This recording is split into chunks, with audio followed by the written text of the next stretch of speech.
Ya hay fe, Maranata, Jesús es el Cristo, a todos mis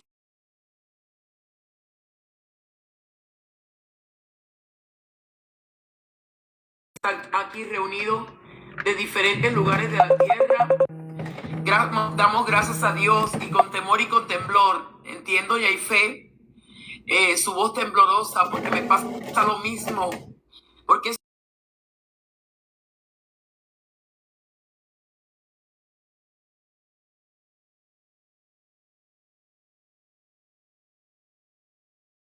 para que confirme a sus dignos en la tierra.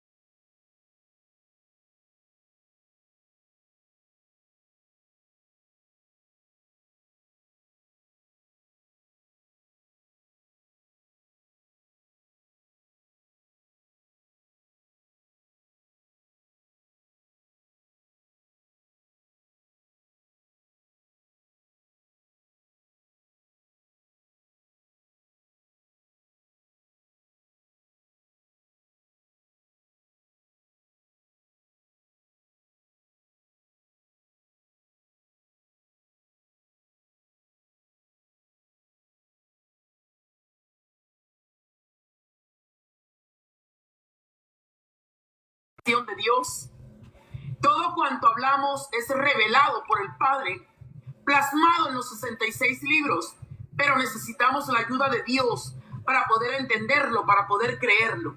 Hoy vamos a estar compartiendo acerca del Cristo de Dios, de Jesús el Cristo.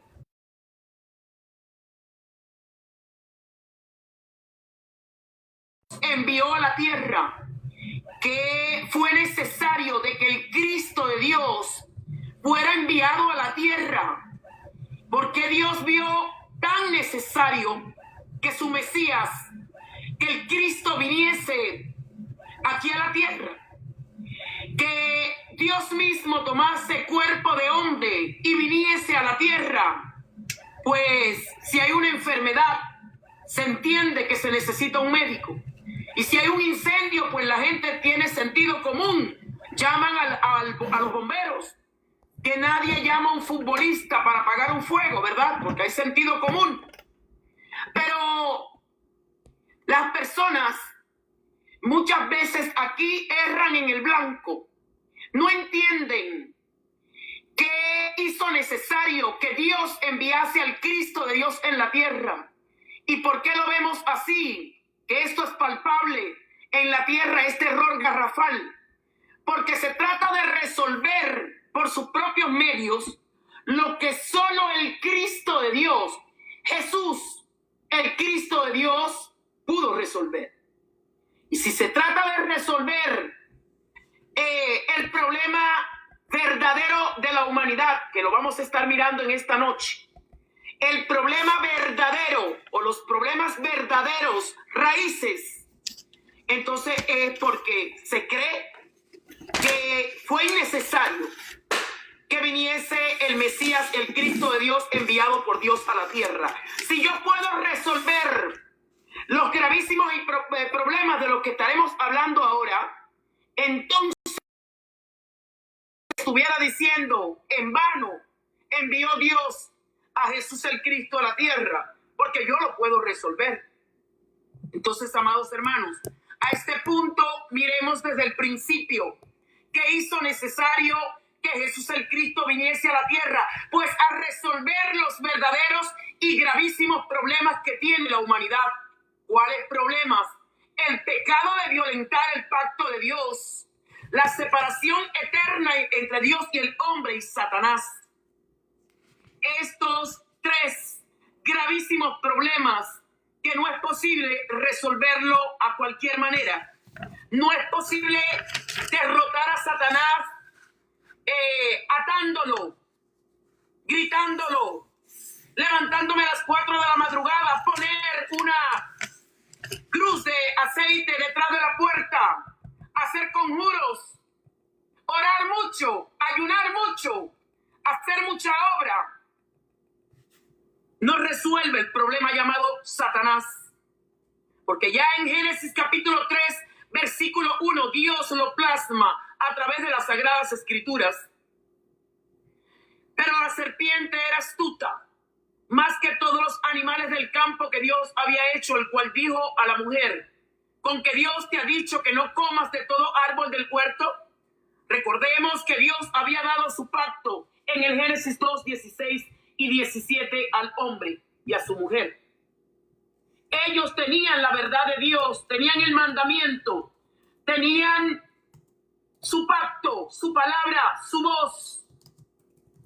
Dios lo había entregado a ellos en el Génesis 2, 16 y 17. Y Satanás no va a tocar fuera de lo que los podía matar absolutamente nada. No va donde Adán a decirle cuál mal puede estar tratando a su mujer. Va directo a lo que los puede matar. ¿Con que Dios te ha dicho que no comas de todo árbol del huerto? Y más abajo pues dice: sabe Dios que el día que tú comas serán abiertos tus ojos, serás como él. Rápidamente Satanás ataca el pacto, ataca lo que verdaderamente lo puede hacer cometer el verdadero pecado que posteriormente lo separaría de Dios. Y ya en el Génesis capítulo 3, versículo 6, vemos a la mujer mirando el árbol bueno para comer, y viendo lo agradable y codiciable para alcanzar sabiduría, agarra de su fruto, toma su fruto y come, y le da al marido que come como ella. Ya estamos viendo que la mujer, sus sentidos están extraviados a la sincera fidelidad a Dios. Ya extraviada, ahora ve bueno lo que Dios le ha dicho: te procurará la muerte. El día que de él comieres, ciertamente morirás. ¿Qué es la muerte? Es perder a Dios. Y esto es lo que ocurre. El hombre y su mujer terminan comiendo de el árbol que Dios le había mandado no comiesen. Terminan los dos violentando el pacto, pecando con el pecado verdadero, el terrible, el severo, que haría que posteriormente Dios tuviese que mandar a alguien sin pecado a la tierra para poder resolverlo. No hay manera de resolver el problema del pecado. Ahora determinadamente sucede lo que Dios dijo: morirás. Perdieron a Dios. Dios salió de ellos. Y en el Génesis 23 y 24 vemos la panorámica tremenda de la separación eterna entre Dios y el hombre. Sacó Dios del huerto del Edén al hombre para que labrase la tierra de la que fue tomado. Echó pues fuera al hombre y puso al oriente del Edén querubines, una espada encendida que se revolvía por todos lados para guardar el camino del árbol de la vida. Impedidos quedaron ellos dos de poder estar con Dios. Ahora hay una ruptura, hay una violación contra el pacto de Dios, contra Dios mismo. Y el hombre y su mujer quedan determinadamente muertos por su delito y en su pecado de la violencia contra el pacto de Dios. Efesios 2. El hombre y su mujer ahora están bajo los tres gravísimos y terribles problemas que solamente no quedaron en el hombre y su mujer, sino que Romanos 3:23 dice que por cuanto todos pecaron, están destituidos de la gloria de Dios. Sin Dios, pecadores, violadores del pacto y bajo el dominio de este ser llamado Satanás. Estos tres problemas terribles del hombre no se pueden resolver por sus propios medios. No hay manera de salir debajo del dominio de Satanás. No hay manera de salir del pecado de la violencia contra el pacto de Dios. Es tan severo que Dios tuvo que no pudo estar más con el hombre, porque Dios no puede estar con el pecador. ¿Qué pecado han cometido ellos? Han violentado su pacto, han prevaricado contra su voz, han menospreciado el mandamiento, han negado la eficacia de Dios, han negado la verdad de Dios, han escuchado la voz del maligno y ahora han caído, han sucumbido bajo su poder. El verdadero problema del hombre no es físico, querido hermano, no es emocional, no es familiar, no es económico, no es ambiental, no es político, no está en un gobierno. no es social. El verdadero problema del hombre es el pecado de violentar el pacto de Dios. Esto fue lo que lo dejó sin Dios al hombre y bajo el dominio de un ser llamado Satanás, que no lo ve, pero que lo tiene tomado por el cuello, que lo tiene bajo su poder. Entonces, durante siglos el hombre ha tratado con las ramas, pero no con la raíz del verdadero problema de sus vidas. Porque el hombre ve como problema, y cuando digo hombre, digo género humano, no es que estoy diciendo al hombre solo, ¿verdad? Que está nuestro hermano José Luis, mi hermano Luis, Luis Fernando, y todos los hombres varones que están aquí, no crean que las tengo con ustedes, el género humano. El género humano como tal quedó bajo esta problemática terrible. Entonces el hombre piensa que su problema es el gobernante. Es que estamos gobernados por un loco, dice la gente aquí en los Estados Unidos. Una persona que se ha vuelto loco. Ese es el problema de Estados Unidos. Está Estados Unidos como nunca antes porque está siendo gobernado por una persona que no está en el raciocinio. Otros lo defienden. Pero todos piensan que el problema del mundo es el presidente que tienen. En Cuba le dan la culpa a Díaz-Canel. Es Canel el que tiene el problema así, el que tiene a Cuba así en esta situación.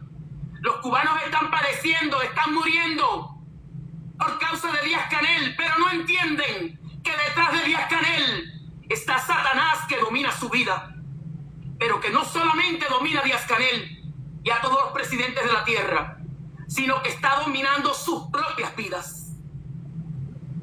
Entonces, el hombre al cometer el pecado de violar el pacto de Dios, queda separado de Dios y bajo el gobierno, no de un presidente, sino de Satanás. No lo ve, no puede entender. Viene el problema familiar, la madre, el hijo sale descabellado, entonces la madre le da la culpa al padre, el padre a la madre, no, que no estuviste presente, no, que no lo criaste bien, y entonces viene el problema familiar. No saben que los dos, quien está intermediando en esta familia es Satanás, porque el gobierno de Satanás toma las familias de la tierra. ¿Por qué? Porque hay una violencia contra el pacto de Dios que se tiene que resolver. Y al principio decíamos que la gente tiene sentido común. No llaman al futbolista para que le venga a apagar el fuego, ellos llaman al bombero. Tan claros que un futbolista, por mucho que conozca de fútbol, no puede resolver el problema del fuego en sus casas. Pero no entienden al día de hoy por qué Dios tuvo que mandar al Mesías, al Cristo de Dios a la tierra. Es para resolver los tres gravísimos problemas que el hombre no puede resolver de ninguna manera. Dios prometió al Mesías, al Cristo de Dios. Desde el principio Dios lo promete. Y promete que Él vendría a la tierra a resolver estos gravísimos problemas que tiene el hombre. Y ya en Génesis 3:15, cuando el hombre viola el pacto de Dios, ahí mismo, ante Satanás y ante esta violencia ante el pacto de Dios, Dios promete cómo resolverá este problema. ¿Cómo resolverá el problema llamado Satanás? ¿Cómo resolverá esta eterna separación entre Dios y sus hijos? ¿Cómo resolverá el problema del pecado, de la violación al pacto? Génesis 3:15 es global, no solamente habla de la solución al problema de Satanás, porque el Mesías prometido por Dios desde aquí de Génesis 3:15 está siendo prometido para solucionar los tres gravísimos problemas que tiene la humanidad y todo lo que vino como consecuencia. Si miramos en el Génesis 3 detenidamente, vemos la problemática que vino a la mujer y al hombre. Y aquí elencamos un poquito de la problemática que vino, el problema familiar, el problema ambiental. La tierra se rebela contra tanta crueldad y tanta sangre que cae y tiene que tragarse la tierra por la maldad del hombre, por la violencia contra el pacto de Dios. El pecado se hace severo cada vez más. de los hombres, de los humanos. Pero Dios promete a su Mesías. Dice, voy a poner enemistad. Búscalo en Génesis capítulo 3, versículo 15, para los que están escribiendo, para los que tienen su Biblia, para los que están copiando, para los que están juiciosos mirando en esta noche el pacto de Dios. Porque aquí no nos vamos a inventar nada. Todo está corroborado por las Sagradas Escrituras, por la seriedad que esto demanda. Todo corroborado por las Sagradas Escrituras. Génesis 3:15 es el protoevangelio, donde comienza el evangelio, donde Dios habla por primera vez su evangelio, su buena noticia, porque la buena noticia no es el carro del año que me van a dar porque viene en camino, que esto es lo que están profetizando los profetas al día de hoy. La casa que viene, ¿es que acaso los santeros también no están igual profetizando y hablando de la letra del año y de la maldición de lo que pasará?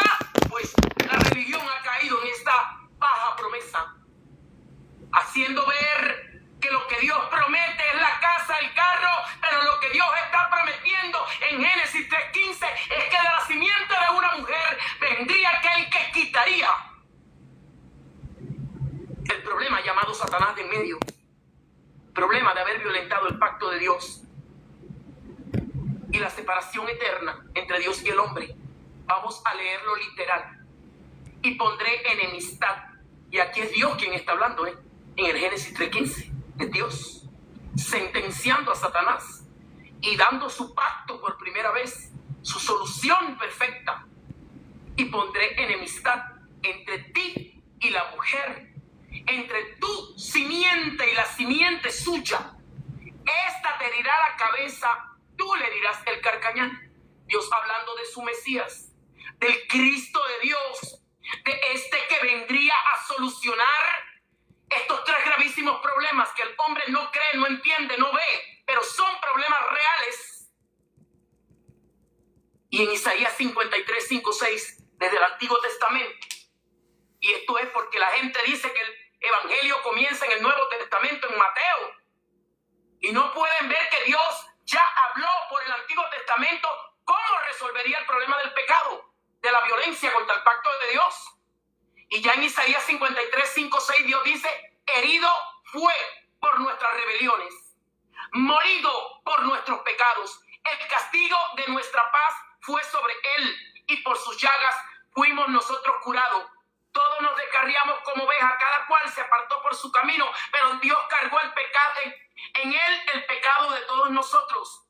Dios está prometiendo aquí en Isaías 53 cómo se resolvería el problema del pecado, de la violencia contra el pacto de Dios. Pero nótese que Isaías está escribiendo como si ya esto hubiese ocurrido.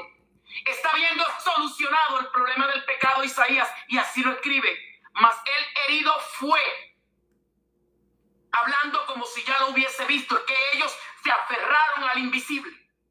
Ellos se aferraron a lo que no veían. Ellos tenían la certeza de lo que no veían ante sus ojos y la convicción de lo que se había resuelto desde Génesis 3:15. Este es el evangelio que salvó al mundo a los días de Noé. Esta era la promesa de Dios para los antidiluvianos. La puerta del arca era una sombra, era una figura de la salvación eterna que Dios enviaría para la tierra. Todo el que entrare por el arca al día de Noé, cuando Dios lo ve como justo, varón justo, y lo levanta para que proclame su pacto. Todo el que entró por la puerta del arca, estos era la salvación para ellos. Porque la única puerta que estaba apuntando a aquello era la única vía, la verdad y la vida para poder ir al Padre. Y todo el que creyese entonces a Noé, o todo el que creyese a la proclamación, el pacto de Dios hablado por medio de Noé, entraría al arca y recibiría la solución perfecta de Dios. Ni un cabello se le tocaría dentro del arca. Bien guardados ahí, todo lo tenían dentro del arca. Nada les faltó por 40 días y 40 noches mientras estuvieron en el arca, porque esta era la sombra y es la figura de aquel que entra por la puerta, que es Jesús el Cristo. gente vive así al día de hoy? ¿Por qué no viven la evidencia de que verdaderamente entraron por la puerta verdadera y que están con Dios? Porque probablemente entraron por la puerta de atrás o se tiraron por las ventanas con algo que no es el pacto de Dios, con algo que no fue lo que Dios dio como salvación para el mundo. Y lo que Dios habló, ratificó desde el primer día, fue su pacto. No cambió su pacto. Y hoy se habla de 7, de 8, de 9 pactos. Pero el pacto de Dios es uno solo.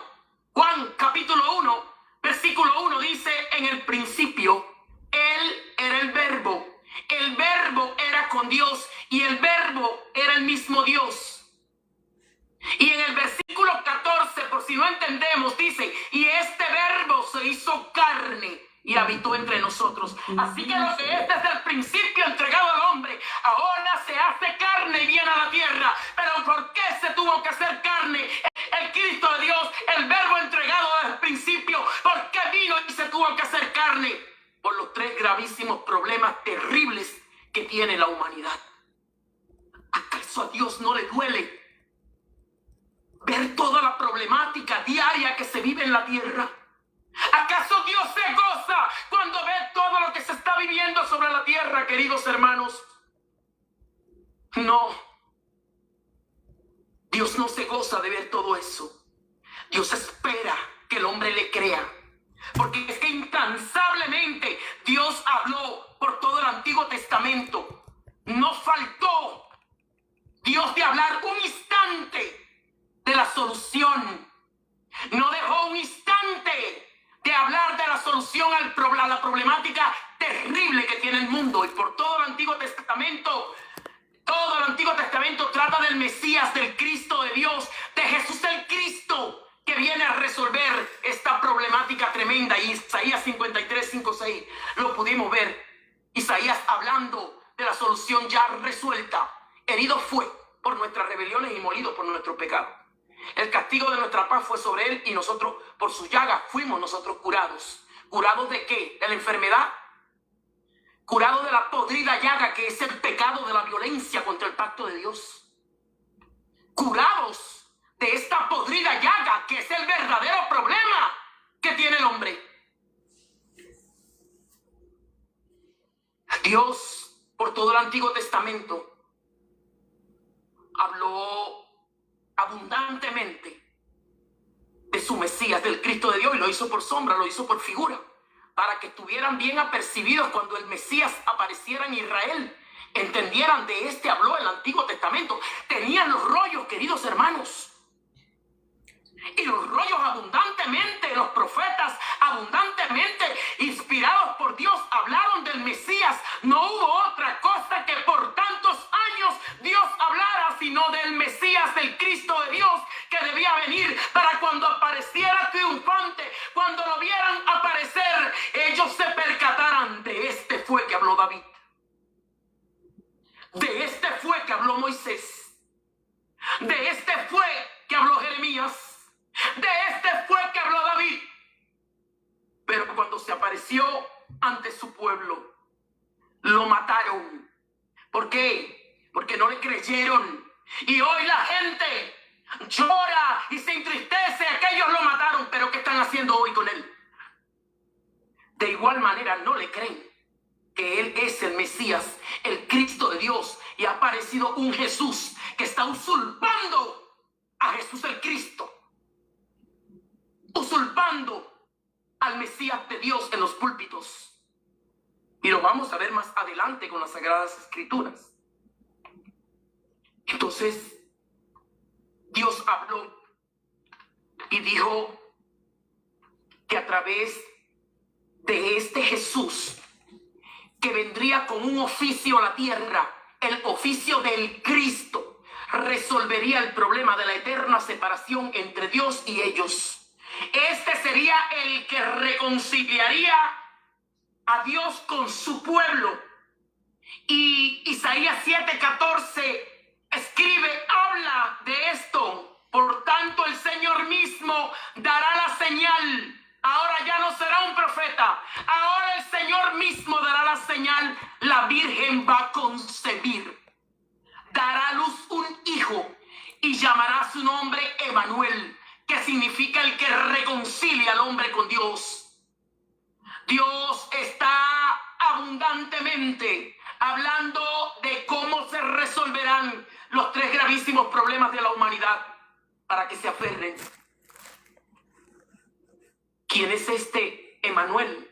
Es Jesús, el Cristo de Dios. Porque es que la palabra Cristo o el término Cristo no es un nombre, querido, amado, hermano, estimado, que está aquí en esta sala en esta noche. El término Cristo no es un nombre, no es un apellido. Es un título que tiene que ver con el oficio que cumpliría Jesús el Cristo en la tierra.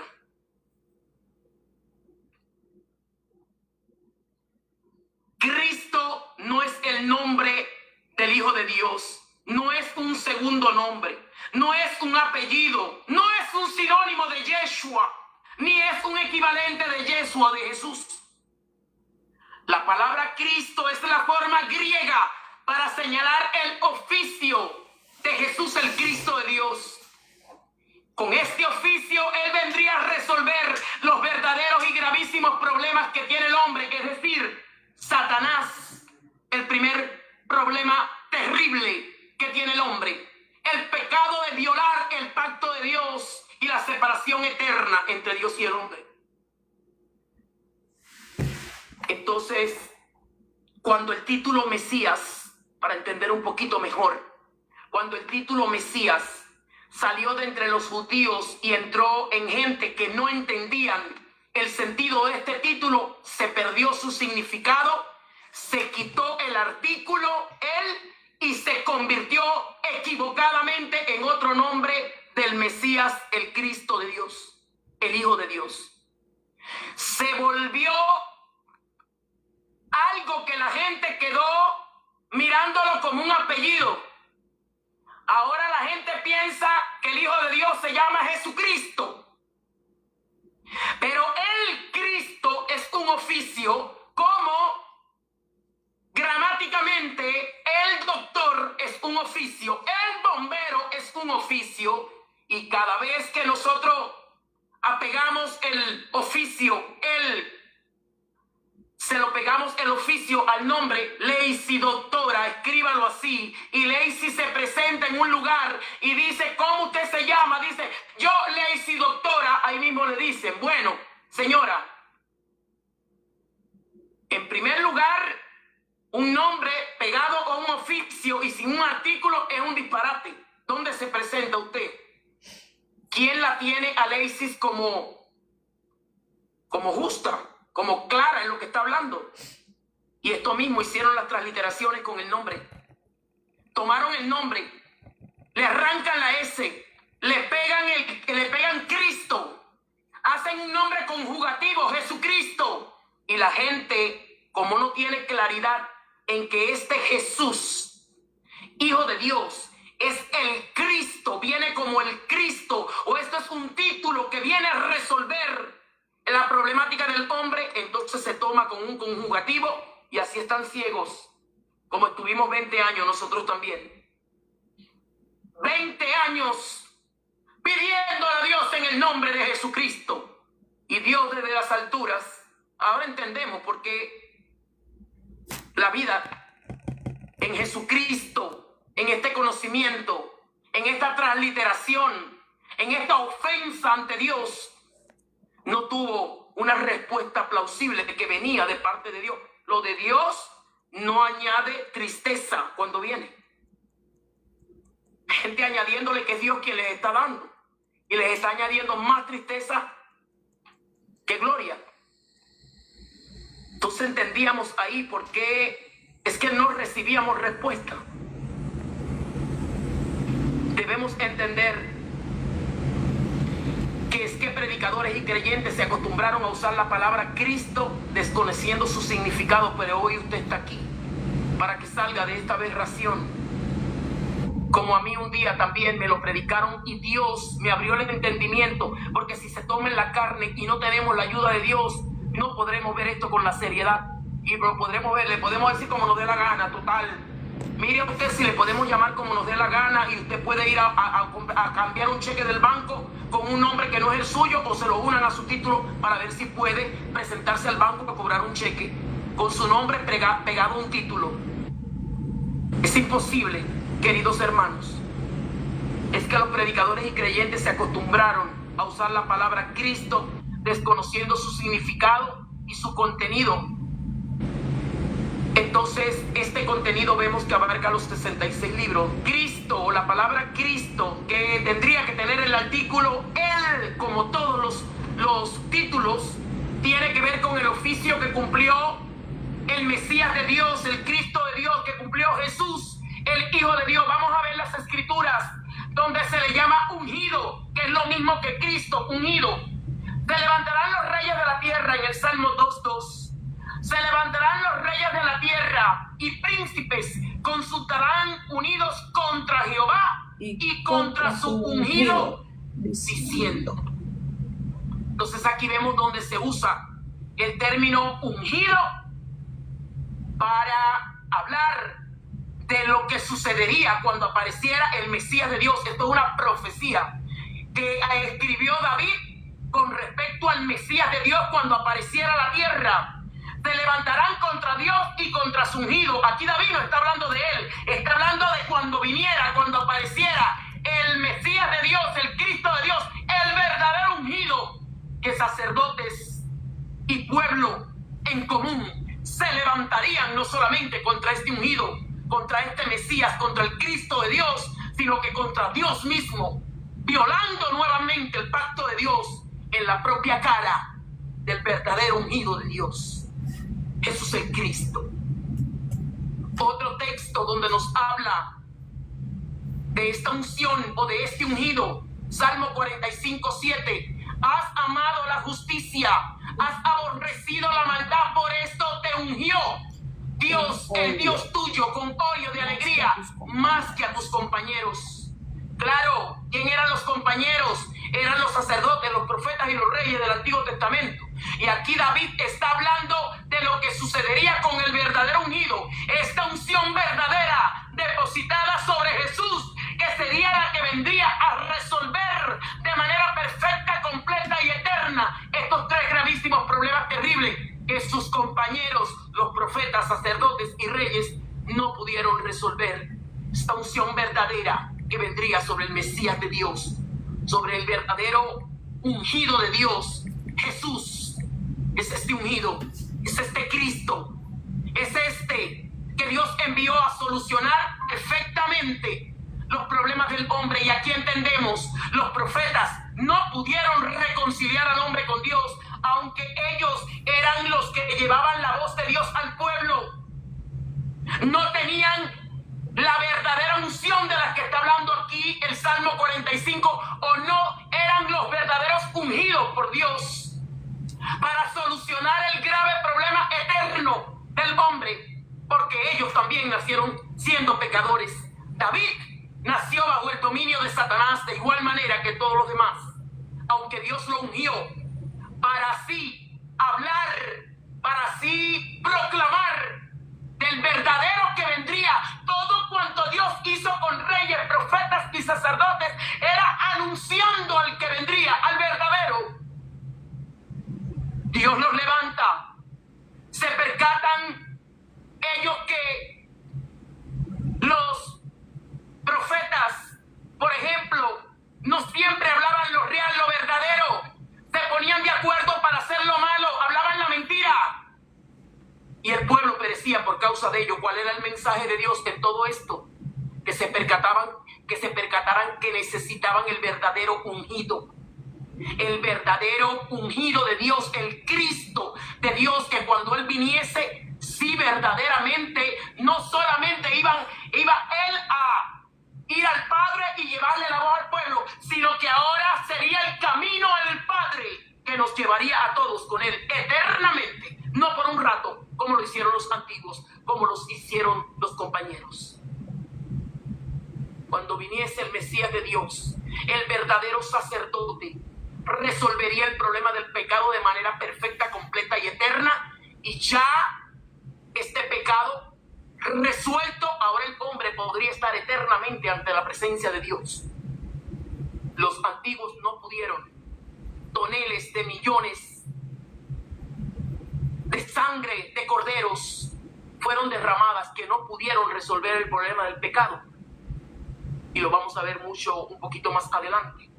El Cristo significa el que resolvió los verdaderos problemas del hombre. Y en Juan 19:30, gente que no ve Juan 19:30 revelado, y qué tristeza, porque todavía están viendo una victorita por allá por la cruz, pero no la ven determinadamente, perfectamente y completamente, haciendo mediocre la cruz, la muerte y la resurrección de Jesús el Cristo.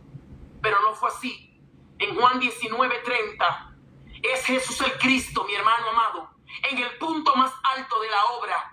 Está por culminar su obra, está por resolver lo que profetas, sacerdotes y reyes no pudieron resolver. Es Jesús el Cristo aquí en la cruz, colgado en el momento culmine de la obra de Él, como el Cristo de Dios, y clama, y grita y da una voz, y no es una voz de rendimiento, no es una voz de penumbra, es una voz de victoria.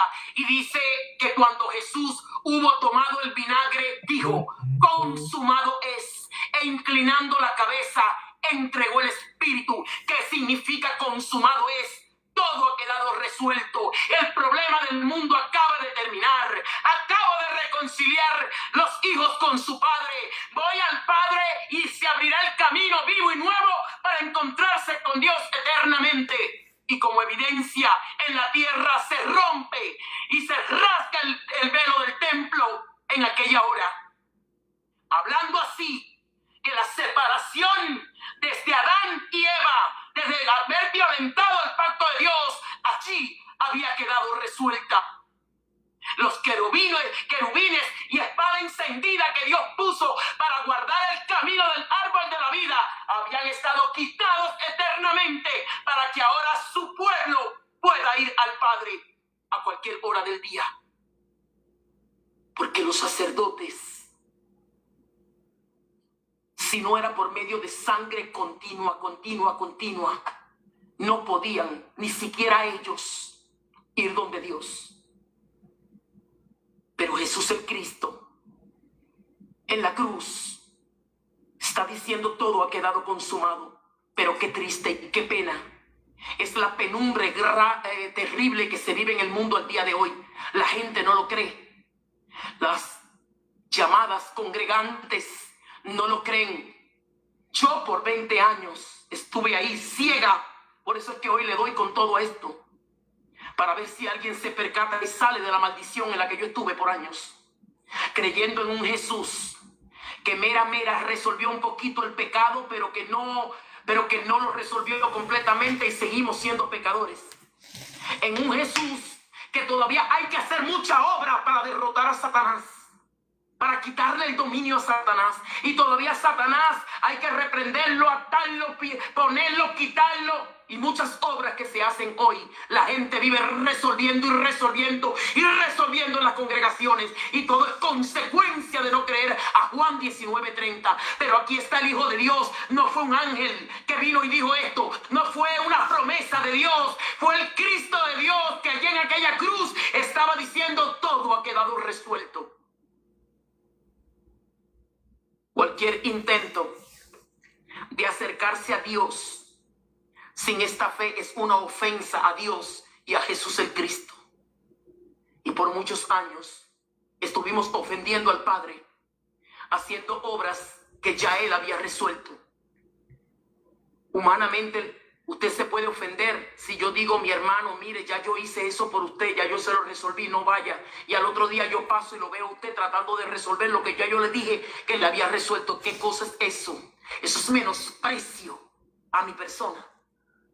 Y claro que como humano nos duele. Figúrese usted Dios, que Dios mira las congregaciones y están allá adentro encerrados entre cuatro paredes resolviendo, y venga a resolver y resolver, y el pastor ore, y el ayuno, y la oración, y venga la obra. Y no es así, y es con la falda aquí, y es con el aretico, y quítate el pintalabio, y quítate el color del pelo, y quítate allá para resolver Y venga talleres de matrimonio para resolver, porque los matrimonios están de espaldas. Y venga talleres para saber cómo comportarse mejor con los hijos. Y venga obra. Pero todo esto, ¿de qué raíz? De que no creen que Jesús es el Cristo. Y por esto Satanás lo tienen.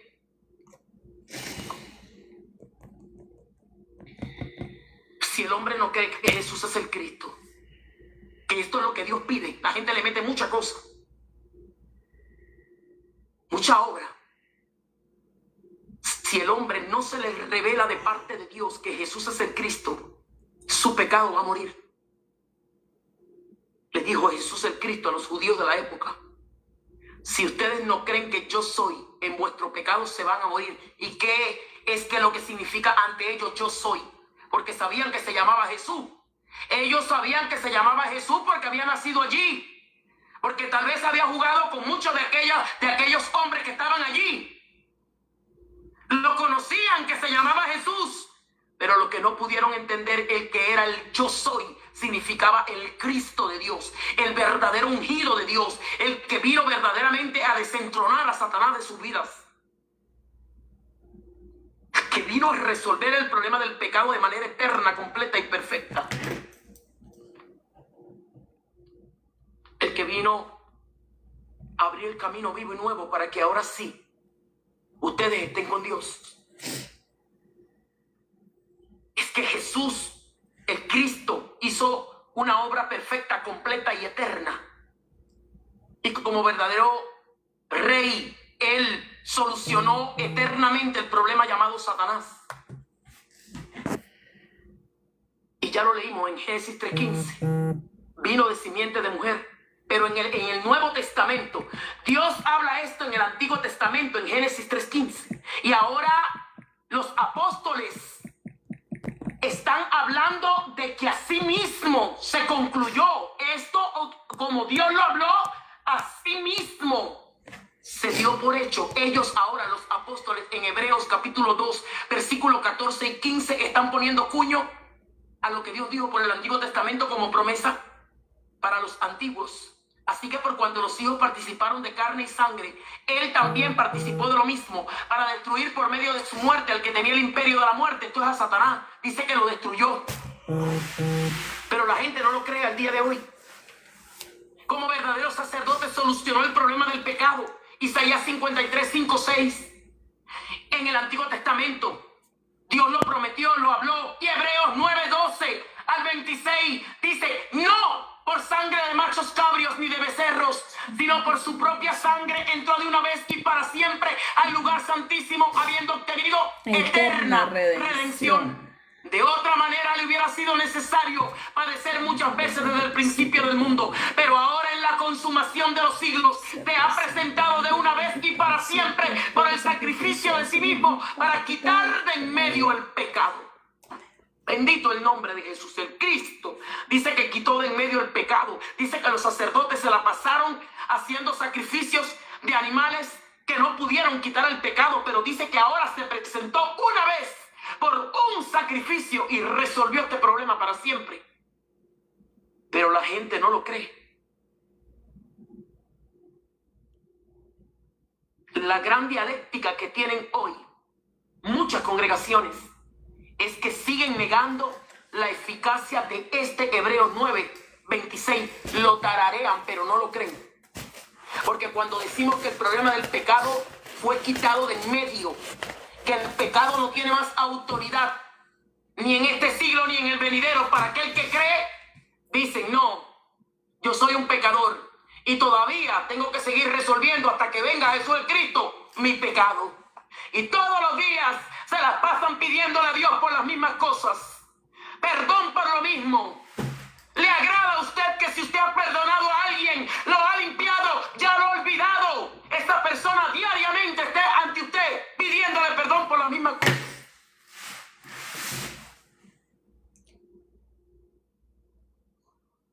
Es lo que se hace con Dios diariamente. Resuelva y resuelva. Los católicos cogen la hostia, la ponen en boca El otro va y hace tres Ave María. El otro va del santero y trata de matar un cordero o un animal allí para degollarlo, para que haya sangre, entonces se limpie todo eso. El otro va y entonces ayuna 3 días y 3 noches. El otro, hermanos amados, hay que creer que Jesús es el Cristo. Es la salvación. El único criterio de Dios para salvar al hombre es que el hombre crea que Jesús es el Cristo. Hermanos míos, teniendo libertad, Hebreos 10, 19 y 20, teniendo libertad para entrar en el lugar santísimo, por la sangre ¿de quién? Del macho cabrio o de su obra humana que está haciendo sobre la tierra. Mire lo que dice aquí, Hebreos 10, 19 y 20. Hermanos, tengan libertad para entrar al lugar santísimo, por la sangre de Jesús el Cristo, por el camino vivo, nuevo que nos abrió a través del velo, este es su carne. Estamos con Dios. ¿Por qué? Porque esta sangre de Jesús el Cristo, a través de la cruz, de la muerte y la resurrección, resolvió el problema del pecado. Puedo entrar confiadamente ante el trono de gracia, alcanzar esa misericordia de Dios, esa revelación que la necesitamos todo y cada día de nuestra vida. Esto es inquirir en su templo todos los días. ¿Por qué? Porque el problema del pecado se resolvió de manera eterna, completa, perfecta. El Cristo es que solucionó todo problema del hombre, aún lo que venía como consecuencia. Cuando creemos que Jesús es el Cristo, creemos que todo ha estado consumado y que lo que vivimos ahora no es problema. Absolutamente. Así vivieron los apóstoles. Ellos creyeron hasta el último momento de sus vidas al Romanos 3:23 que tanto tararíamos nosotros, o al Romanos 8:28 que tanto tararíamos nosotros. A los que amamos a Dios, todas las cosas nos ayudan a bien conforme al propósito con el que hemos sido llamados. Pero cuando viene la situación se olvidó Romanos 8:28. Dice que es conforme al propósito con el cual hemos sido llamados. Yo recuerdo mi vida de incrédula, que si me machacaba un dedo se le daba la culpa a Satanás. Te reprendo, Satanás. Y Satanás ni por todo eso.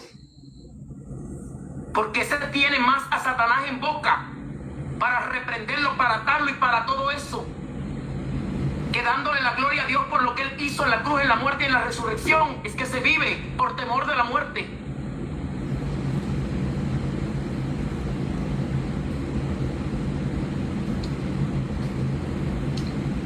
A los que creen que Jesús es el Cristo, solo le queda creer y solo le queda no. ¿Y qué creen? En Mateo 6:33, busquemos primeramente el reino de Dios y su justicia, y todas las cosas, las demás cosas, nos vienen añadidas. Miren los lirios del campo, ellos ni trabajan, ni hilan, ni hacen nada, y Dios le da todo lo que necesitan. El que cree que Jesús es el Cristo no es que tiene una fe falsa o una motivacional. No es motivación, no somos psicólogos aquí. Hay un psicólogo y ella hay fe, y ya dejó eso ahí. Ella es un doctor en psicología, ahí donde la vemos. Pero ha tenido que entender que la respuesta al problema fundamental de su vida como psicóloga nunca la tuvo ni para ella misma, dicho por ella. No pudo ayudar a su familia a salir del problema con su psicología. Necesitó creer también ella, con un doctorado en psicología, que Jesús es el Cristo, que Él es la solución al problema fundamental de la humanidad.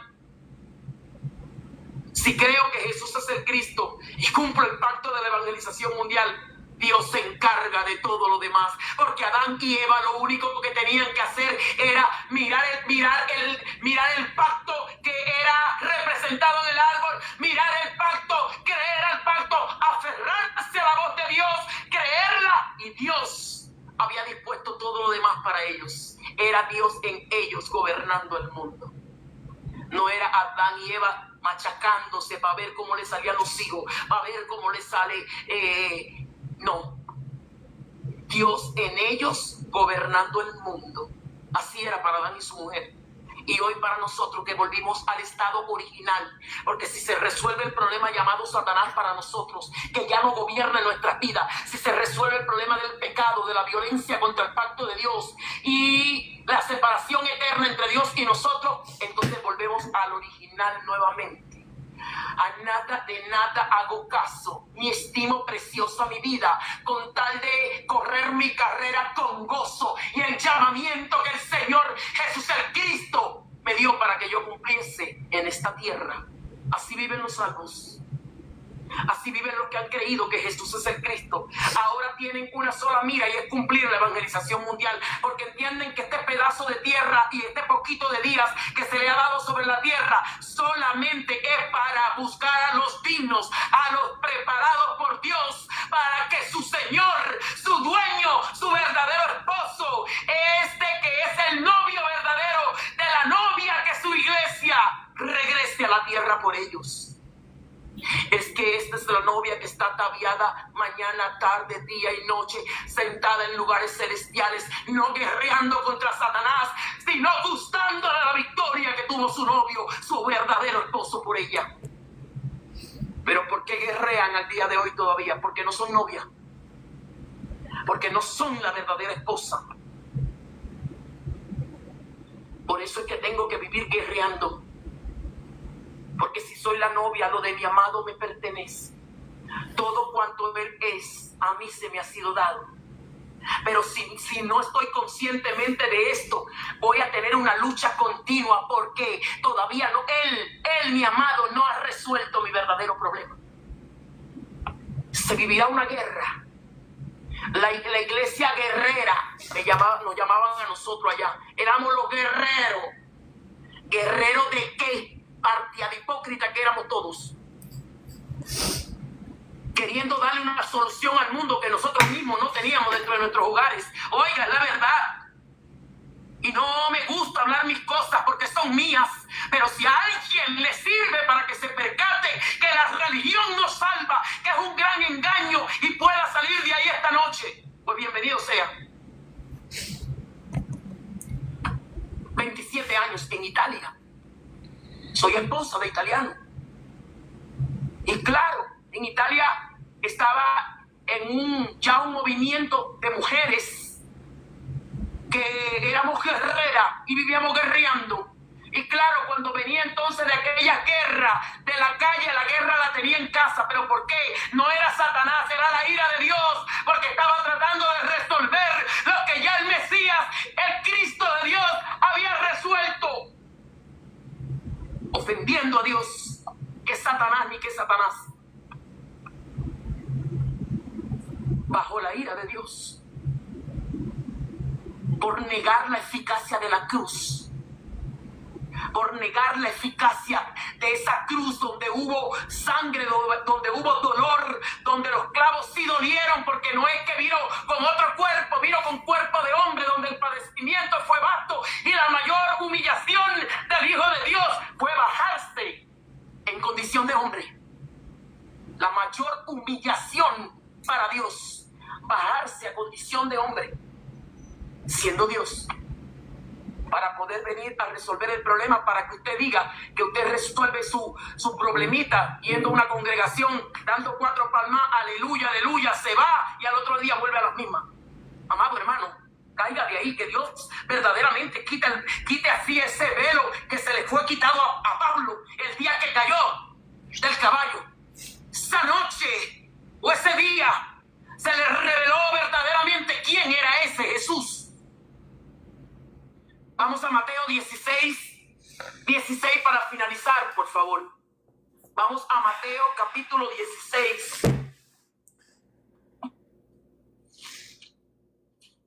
Para finalizar, queridos hermanos, Mateo 16. Viniendo al 13, del 13 en adelante, viniendo Jesús a la región de Cesarea de Filipo, pregunta a sus discípulos: ¿quién dicen los hombres que soy yo? Dios, aquí Jesús el Cristo, preocupado por cuál es la convicción que tiene el mundo de él, porque sabe que si el hombre no se percata y no se le revela de quién es él, sus pecados iban a morir. Esta es la condenación que hay sobre el mundo, el no que se le venga revelado al hombre de quién es este Jesús. Porque si se nos revela quién es Jesús, entonces podemos entender a qué vino a la tierra. Y si entendemos a qué vino a la tierra, vemos entonces la perfección de la obra que hizo en la cruz, en la muerte y en la resurrección. Dice, unos dicen que tú eres como Juan, que tú eres un Juan Bautista. Otros dicen que tú eres Elías. Otros dicen que tú eres Jeremías. Y otros dicen que tú eres uno de los profetas. Él les dijo, ¿y ustedes? ¿Quién dicen ustedes que soy yo? Aquí está preguntándoles a los que por 3 años lo vieron reproducir panes y peces, lo vieron levantar muertos, lo vieron hacer milagros tremendos. Le está preguntando a sus discípulos, ¿y ustedes? ¿Quién decís que soy yo? Respondiendo Simón Pedro, solo uno. Dice, tú eres el Cristo. Fíjese que no dijo Jesucristo aquí. Coja su Biblia, que no nos estamos inventando nada. Pedro se le revela qué cosa. Tú eres el Cristo. ¿A quién se lo estaba diciendo? Al nombre de Jesús. A Jesús que tenía frente a él. Entonces respondió Jesús, bienaventurado eres Simón, hijo de Jonás, porque no te lo reveló ni carne ni sangre, sino mi Padre que está en los cielos. Y yo también te digo que tú eres Pedro, y sobre esta roca edificaré mi iglesia, y las puertas del infierno o del Hades no prevalecerán contra ella. A ti te doy las llaves del reino de los cielos. Todo lo que atares en la tierra quedará atado en los cielos, y todo lo que desates en la tierra quedará desatado en los cielos. Entonces mandó a sus discípulos que a nadie le dijeran que él era Jesús el Cristo. 1. A Pedro se le revela quién es Jesús. Se le revela que Él es la solución perfecta al problema de la humanidad, aquel que todavía están esperando los judíos al día de hoy, porque ellos esperan a Cristo, como mucha gente de hoy de las congregaciones. Esperan a Cristo. Hoy, ustedes si miren en internet, los carteles dicen, Cristo viene. Pero esta unción, este Mesías, este Cristo es Jesús y ya vino. Quien regresa triunfante, poderoso, es el que se le reveló a Pedro. Jesús el Cristo de Dios. Este es el que regresa. Jesús el Cristo. La unción, el poder de salvación vino en la persona de Jesús. Hablado por el Antiguo Testamento que vendría, vino. Jesús es el Cristo de Dios. Resolvió de manera eterna y perfecta. Y ahora Pedro se le está revelando aquí quién es Él. Y a esta respuesta le dice, las puertas del infierno no van a prevalecer contra ti. Ni no solamente contra Pedro, sino contra todo aquel que crea lo que se le reveló a Pedro, que Jesús es el Cristo.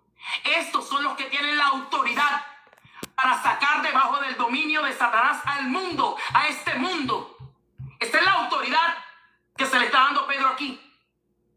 Todo lo que ates allá, yo lo voy. Es como que Dios dice, todo lo que suceda aquí por boca tuya, le voy a poner el puño yo allá. Por eso es que ellos caminaron en la voluntad del Padre, porque caminaron con esta fe. Y dice, a ti te voy a dar la llave del reino de los cielos. ¿Cuál es esta llave? Es la confesión, es la proclamación, es el pacto de Dios. Es lo que ahora cuando el hombre cree, este pacto que Jesús es el Cristo, lo que se le está revelando a Pedro, ahora le abre la puerta del reino de los cielos, aquel que estaba sellado y que estaba separado del Padre. Ahora estos son los que caminan en la integridad, estos son los que caminan en el poder para hacer la evangelización mundial con esta llave del reino. Es el poder de Dios que viene como consecuencia del evangelio. Estos son los que ahora van triunfantes a las ciudades y conquistan. ¿Con qué conquistan? Con la verdadera revelación de lo que aquí vemos que se le reveló a Pedro y que se le está dando la autoridad. Estos son los que levantan discípulos. Estos son los que levantan dignos. Porque los demás van a ser grupos, van a amontonar gente ahí que dependen de un pastor, pero aquellos que creen que dependen de la obra consumadora de Jesús el Cristo, estos son los verdaderos discípulos de Dios, aquellos que le creen. Entonces mandó a sus discípulos que a nadie le dijeran que él era Jesús el Cristo. Allí vimos que no estaban preparados. El Padre tuvo que intervenir y revelarle esto a Pedro como parte del ministerio público de Jesús el Cristo en la tierra, para que se percataran allí. Eso fue otra señal, para que vieran cuál era la revelación de Dios, revelándoselo a Pedro, porque más para abajo vemos como Pedro ya ahí claramente luego empieza a reconvenir a Jesús el Cristo para que no vaya a la cruz. Y el mismo Jesús el Cristo le dice: apártate de mí, Satanás. No pasa luego de que vino el Espíritu Santo, invistió a Pedro y lo llenó completamente. Y eso fue un hacha después Pedro para la evangelización mundial. Entonces aquí el Padre intervino y le abrió el entendimiento a Pedro. Le revela quién es Jesús. Él lo confiesa. Allí queda plasmado eso. Aquí está escrito. Y luego le dice: a nadie le digan que yo soy Jesús el Cristo. Necesitaban el Espíritu Santo para poder predicar en ese nombre y decir que Jesús es el Cristo, predicar que Jesús es el Cristo. Hoy nos quieren matar por eso a nosotros. Nos dicen repetidores, nos dicen que esa es la última Coca-Cola que salió en el desierto, no sé cuántas cosas de abrojo nos dicen a nosotros, también a ellos, a Pedro, a Pablo le dijeron: me es notorio que tienes llena esta ciudad de la cesta esa que andas hablando. A él se lo dijeron: ¿qué se va a esperar usted que le van a decir de esto que predicó Pedro y que estamos predicando nosotros? Es lo mismo, hermano. Estos padecimientos tienen que irse pasando en todos los que son hermanos, en todo el pueblo de Dios. A nadie le digas que yo soy Jesús el Cristo. Otra, ¿cuál es? Porque esto viene revelado por el Padre. Esto claramente que lo tenemos que hablar. Yo lo estoy hablando aquí, pero viene revelado por el Padre, a quien el Padre se lo quiera revelar. Así dicen las Sagradas Escrituras. Es un don de Dios. El que recibe esta bendición de que se le revele quién es Jesús, recibe la gracia de Dios, porque esto viene con un paquete. Que no viene solamente con la revelación y basta. Es que ahora yo estoy sentada en lugares celestiales reinando en Jesús el Cristo. Es que ahora ya yo no estoy bajo el dominio de Satanás, sino que estoy bajo el gobierno de mi Padre. Es que ahora ya yo no soy un pecador violador del pacto, sino que estoy un redimido por Jesús el Cristo. Y no solo soy el pueblo escogido, linaje escogido, gran sacerdocio preparado para llenar la tierra con la imagen de Dios, para llenar la tierra de este pacto. Ahora yo reconozco que soy esa novia que tengo que buscar las otras vírgenes, que Dios sabrá dónde están por ahí, que si están por ahí, para que juntas entonces esperemos al novio, llenas con nuestras lámparas de aceite. ¿Cuál es el aceite? El Espíritu Santo. ¿Cuál es el aceite? Es el Espíritu Santo de Dios que mantiene firme, llenas, concisas a estas vírgenes sensatas, que son las que ahora están esperando el regreso de su amado que viene. No viene a resolverles el problema, viene porque ya se lo resolvió, porque ya el problema culminó. Ahora por esto, entonces estas vírgenes sensatas, que son hombres y mujeres, no estamos diciendo que solamente son mujeres, estos son los que andan buscando a los dignos incansablemente, andan cumpliendo la evangelización mundial. Ahora ellos están trabajando para su Padre Celestial mañana, tarde y noche. Por eso estamos aquí. ¿Cuántas horas pasaron? Me parece que 2 o 3. Ya vamos a terminar. Rompimos esquema esta noche, pero le damos gracias a Dios que nos ha permitido estar aquí, todos ustedes, hasta el final. Maranata, Jesús es el Cristo. Muchísimas gracias. Con ustedes, mi hermana Yaife.